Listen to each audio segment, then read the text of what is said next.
Good morning from the Scottish Highlands. Today we'll be doing something called the Pentland Hills Traverse. We're just outside of Edinburgh. We get dropped off at a farm at the northern end of Pentland Hills, and we're going to do anywhere between 12 and 25 miles. And what we're going to do is we're going to try to attempt to connect all the hills to the east of Edinburgh. I have no idea how long this is going to take. I couldn't find anybody else that had ever done this.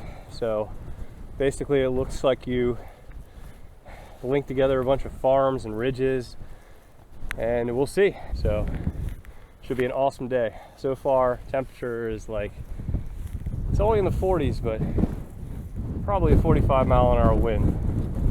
And it's supposed to rain off and on because it's Scotland. So, but it should be awesome. All right. So we just crossed Spittle Hill. That took about 20 minutes. And this is what most of the trails look like so far, just kind of grass. But you got some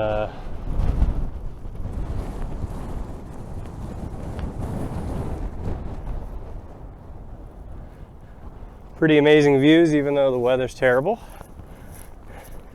And it's very windy. But so far so good. Here we are approaching Green Law. That's the peak, and then I will head that way. And then I think there's probably 10, 11 more that I'll hit. But so far so good. So we just left West Law, got down out of the wind a little bit. So we're gonna follow this track, get up on that ridge right there, I believe. And then that's, that first one there is called West Kip. And then I think the second one's East Kip, and then we'll just keep going in that direction. And I think after that last one there that you see, we'll just go over the top and continue.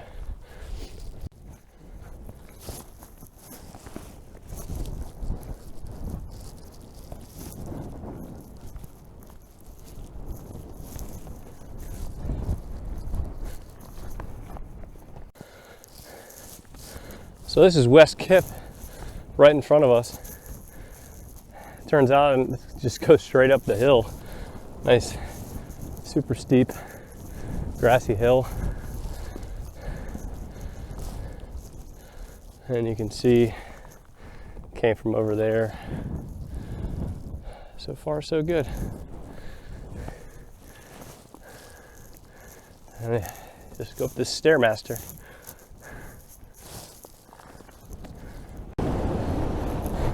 Made it to the top of West Kip. Whoa! Huge wind gusts.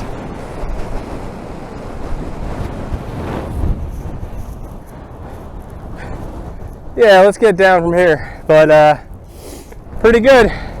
It's like 9:30. We'll keep going. This is East Kip. It's gotta be 70 mile an hour winds is crazy. 1,600 feet. All right, let's get off here.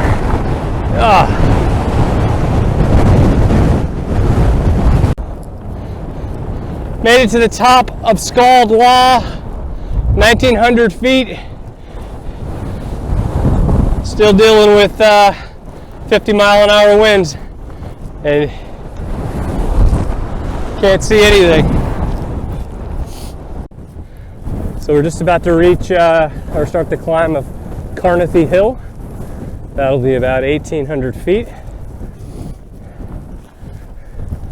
So as you can see, the weather is still pretty brutal. Steady 40 mile an hour winds with some nice mist in your face. But I mean, trail's great and pretty busy. You know, not too busy, but plenty of people, so they're hardcore out here. This must just be like another Saturday to these guys. Anyways, let's keep going. All right, update. It's about an hour later. I just walked through some crazy 70-mile-an-hour driving rain and wind, and couldn't record anything. I think I hit like 2 or 3 more peaks. I finally got into kind of a wind shadow. I think I got Castle Law next. So let's keep going. All right, just arrived at the turnoff for Castle Law. It's like a little training area. And then they've got like a Castle Law Hill. They also have a firing range, which is pretty cool. We'll just go around that and then up to the top. So, pretty cool. Still raining, but definitely not windy, as you can tell. So that's nice. All right, let's do it.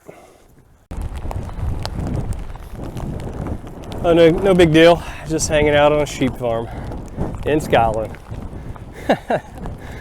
Oh my God, that's awesome. So you can see up there, so this like fishbowl behind this bush is the range, I think. And I'll be climbing. I'll go along a road and then I'll go up the spine or the ridge up there to the top. And that should be Castle Law, I believe.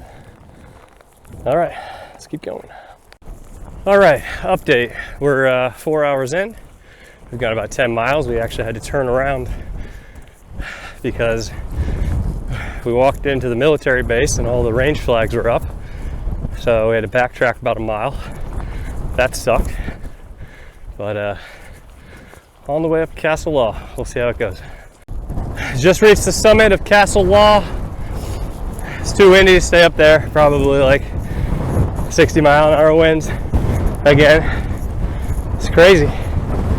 But I think we have 2 more to do. 2 more. We're about 11 miles in with maybe like 5,000 or 6,000 feet of total elevation gain. Pretty brutal day so far. Pretty brutal. Just past Alamere Hill. One more. It's just off in the distance over there. I had to duck behind this little windbreak. Probably, I mean, I don't know. I keep saying 60, but maybe 70, 80-mile-an-hour winds. I could barely even walk. It was pushing me. But not raining as bad, and it's not as cold anymore, and the sun's coming out over there. So, I don't know. Maybe we'll end on a good note. This looks like a pretty big hill. So, not done yet, but almost. So after this peak, then I'll go down into a ski slope. So, and then I'll end at a pub, hopefully. So I just finished with Alamere Hill. And then, like I said, I'm gonna go down this little pathway and then end up way over there. And then on the other side of that, apparently is a ski resort. So that's pretty cool. And then if you look over here, like the sun's coming out. It's weird. So, oh, there's a rainbow. That's nice. But almost done. So that's the Pentland Hill Traverse. Ended up with probably over 12 miles, over 6,000 something feet of climbing. You can see I had to climb down that giant hill out of the wind. And now I'm gonna head down to this little village down there. That's a ski resort, which is pretty cool. So all in all, pretty tough. Not as hard as the residential traverse, but still pretty tough. All right.